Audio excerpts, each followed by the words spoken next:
Hey guys, आज मैं science का वीडियो लेके आया हूँ। मतलब कि लूनार स्क्लैप्स।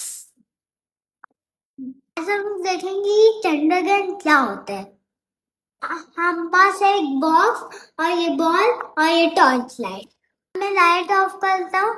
अब देखना कल क्या होगा। ये गाइस, अब हम लोग कहेंगे कि ये क्या है। ये है सन और वो है अर्थ और उसके बाद वाले है मून।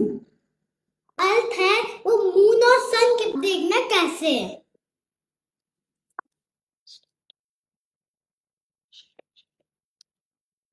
गोल शैडो दिख रहा होगा। शैडो कैसे बॉक्स को छुपा रहा है।